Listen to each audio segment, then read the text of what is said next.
Tosta. Grabe naman yan, oh. Yung isang side, buo siya, oh. Buo na yung kabilang side. Pero dito na side, lintek, tosta. Tostado yung kabilang side. Okay, hindi integrated muna ulit. Hindi maubos yung integrated ngayon.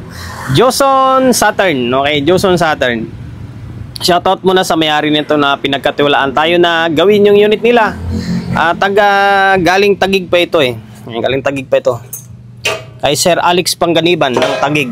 Okay yun. Ito, tosta. Grabe naman yan, oh. Yung isang side, buo siya, oh. Buo na yung kabilang side. Pero dito na side, lintek, tosta. Tostado yung kabilang side. Okay? Yan ang kalagayan nyo. Matindi. Salanta todo. Ayan na. Ganito naman lagi. Marami na ako na-encounter na ganito. Laging ganito yung issue eh. Nasusunog siya. Although bumigay naman yung fuse. Bumigay. Okay, ito paano bumigay.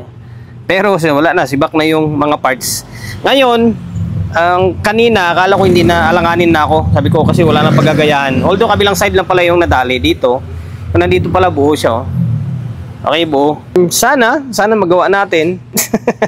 So guys hindi tayo nagmamalinis or hindi tayo yung as in goods na goods. Yung gawa natin, hindi panghabang buhay na hindi masisira yan. Siyempre gamit lang yan eh. Gamit nasisira rin yan. Diba? Pero kung mga sabi natin mga month lang na sira ulit, yan may warranty pa tayo niyan. Pero pag lumagpas na mga gamit nyo na, siyempre tapos na yung warranty natin diyan, siyempre. Inuulit natin, hindi tayo perfecto, and then gamit nasisira din yan. Gamitin mo man o hindi yan, nasisira yan. Kaya walang panghabang buhay na warranty. Ano pa bang gagawin natin? Alam pa i-check pa natin yan or i-testing pa natin yan. Wala tayong gagawin yan, kundi baklasin na lang itong board. Tapos, diretso repair na. Bunutin lahat ng pwedeng bunutin na yan. Bunutin na natin yan kasi may maggagayahan pa naman tayo eh. Okay? Bunutin natin lahat. Tapos, ayun na, palitan. Binaklas ko na or inani ko na lahat. dito na side, oh. Ayan. Yan, wala nang number, di ba? Wala nang code. Yan, ialin tulad na lang natin dito sa kabila mamaya. Tapos, ito, kinater ko na yung fuse. Dito sa may output, sibak. Ito lahat dito open. Open, short. Tapos ito, sira din to. Bali, nahirapan ako. Kailangan pang tanggalin ito. Or pwede naman siguro kasi pakagatan na lang ng long nose to dito. Ayan, sibak lahat. Tingnan mo naman, oh, yung mga sa may base niyo, sunog, oh. Okay.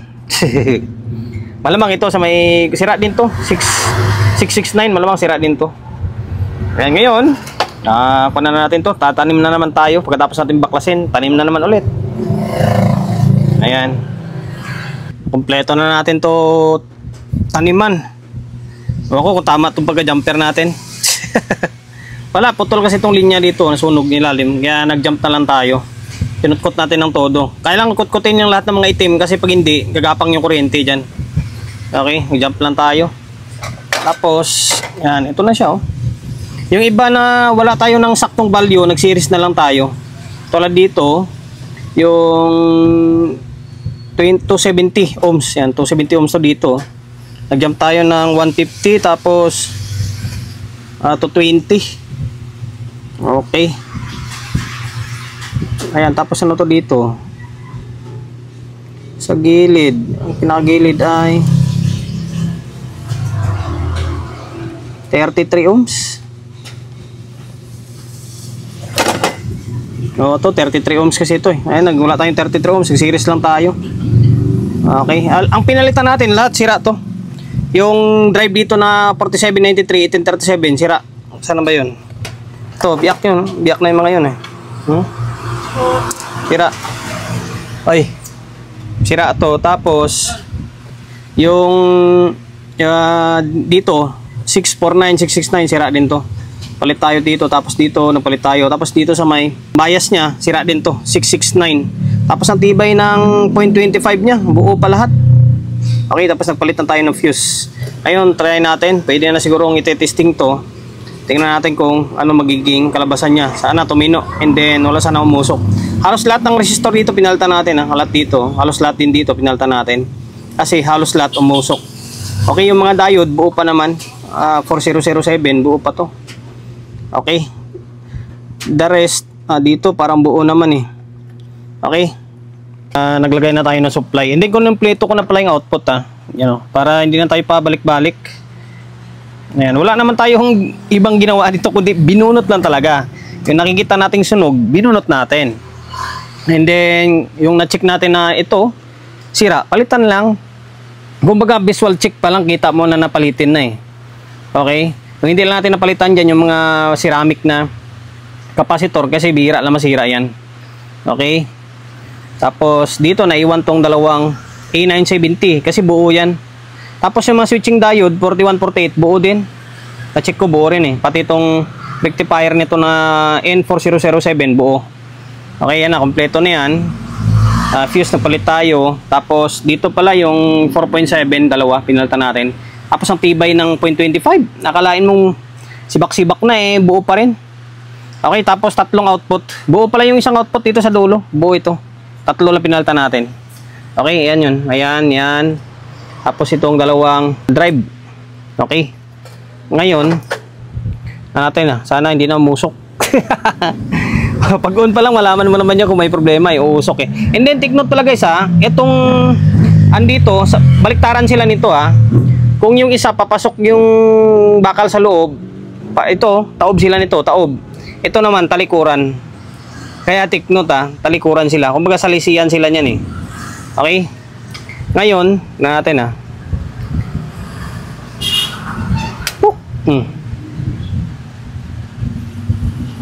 musok. Wala. Ayun, nag-relay. Sa mga ganito, kinakabahan ako eh. Palitin natin. Ayun, nag-relay. Sukat tayo ng biasing niya. Minsan ganitong lagay na talagang sunog na sunog. Tapos, tipong may mga putol na linya. Tapos, i-on mo, kakabahan ka. Iniisip mo, baka biglang umusok. Okay? Ngayon, magsukat tayo ng biasing Tester natin ay kaya naman kita naman, medyo maliwanag naman na yung camera natin ngayon. Okay, on natin ulit. Ito kinutkot natin tapos dinamper ayan okay, nag-relay. Sukat tayo ng biasing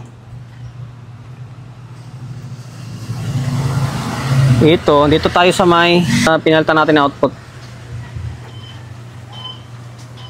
Okay, may bias kaso baliktad. Ayan, nasa 0.4. Yan, nasa 0.4 Normal naman yung 0.4 na bias. Sige, itong design. Normal to. Yan, 0.4. Tapos, ito sa may kabila, yan, para hindi tayo magbaliktad ng test prod. Pares lang naman, 0.4. Normal na to. Minsan nakapagtataka na paano umuusok ito, Baka na overload din. Nagtarin ko lang yung test prod. Tapos dito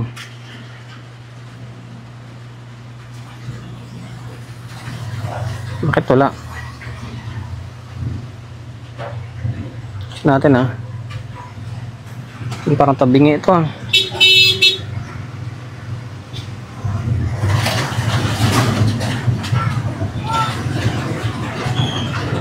okay, normal. Tapos sa kabila parang tabingi ito dito sa dulo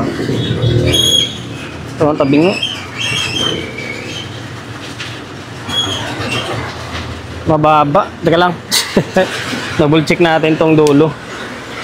Ito sa dulo parang mababa baka mamaya na-open yung resistor. Double check ko muna. Pero normal na. Normal na yung bias. Dito lang na side medyo mababa. Baka may na-open na resistor. Wala na Open pala ito. Hindi ko pala na-check kanina. Yung tatlo lang pala na-check ko. Yung dito kasi ito nakabalagbag. Open, 0.25. Bumunot lang tayo sa ibang board. Busan tayo ng brand new na 0.25 Ito, open open siya. Ngayon, na pinalit natin ay ito, sikanan lang to pero goods. Yan. Okay. Ngayon, balik na natin to. Huwag natin sukatan. Sayang oras. Kasi kuha naman normal naman Okay, balik natin. Tapos, testing natin. Binalik na natin yung board. Ayan Tapos, Naglagay na tayo yung speaker, syempre. Ayan, oh. Dalawa. Para mas mabilis yung video natin, ha. And then, ang tanong nyo kung ano yung idea na naibibigay ko sa inyo, parang wala no? May idea ba kung naibibigay? Pero wala naman akong naibigay na idea sa video na to Basta, yun lang siguro, may ibibigay ko na idea is palitan nyo na lang dapat, di ba? Palitan nyo lang yung dapat palitan. Yung mga nakikita nyo na sunog, palitan nyo na, di ba? Tapos i-check nyo lang din naman yung pyesa And then, ito yung idea. Kung nangangamba kayo dahil sunog na yung board, sunog yung mga pyesa, wala nang value na naka-indicate, ito sa kabilang channel buo buo sa may kabilang channel, dito gagayahin mo lang dito. Kaso lang, salisihan ito. Ito pang idea na bibigay ko. Salisihan sila. Yung nandito na side, focus natin. O yan. Yung nandito na side, dito yung kasaka parehas niyan dito. Yan. Tapos yung dito sa gilid, dito naman sa may gilid yung kaparehas niya. Okay, salisihan sila. Tapos itong tulad nito pataob to, yung lahat ng bakal na sa loob. Ito naman talikuran naman sila. Talikuran. Okay? Tapos kapag yung output tuloy, yung transistor na mabili mo or meron ka yung may bakal sa likod, yung 669. Sana ba yung isa? Kasi yung stock kasi walang bakal yun Hindi mo na kailangan sa pinan. Tulad nito, walang bakal yan. Nakasilikon yan. Hindi mo na kailangan siya sa pinan. Pero kapag yung bakal, labas yung bakal, kailangan yung sa pinan ng meka. Tulad sa akin yan, may meka yan. Okay, 669 yan. Okay, ngayon, sana nakapagbigay ako idea sa inyo. Tapos na daw yung kaya? 737. Okay, may mga customer tayo. Magtutubos ng unit. Ngayon, may nakasalpak na nakuha niya na speaker and then audio source. Play natin tong laptop natin. Okay, ako natin to Musok. Ba? Akala ko umusok. Okay, naka-auxiliary tayo. Naka-auxiliary. Yung volume nito ay halos dalawa. Master and then pinaka-volume. Itong master kasi kapag i-off mo to, pati yung mic is mag-off. Pinaka-min nito Pati sa may mic section niya. Pero pag dito lang i-off mo, tapos naka-on nito, yung mic gagana pa rin. Okay? On natin. Ayan Meron na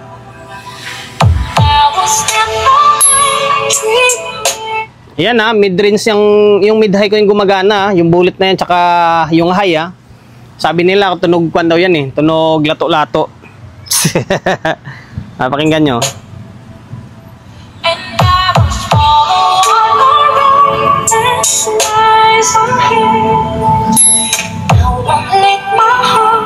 Yung laman yan is jackhammer lang. Jackhammer na 126 and then live thunder na 72 600 watts. Pares tag 600 watts, 2 piraso. Okay? Isang channel. Isang channel. Dalawa. Okay, maka-copyright tayo. Okay na, working na. 2 channel na Okay. Working na Okay, hanggang dito na lang. Yun lang naman yung ginawa natin. Pinalitan lang natin yung dapat palitan Ang pinakamalaking damage lang is yung output. Kasi medyo mahal yung mga output Okay? Hanggang dito na lang. Hindi na tayo magpapaalam. Kay sir ng taga Tagig, okay na to. Joson Saturn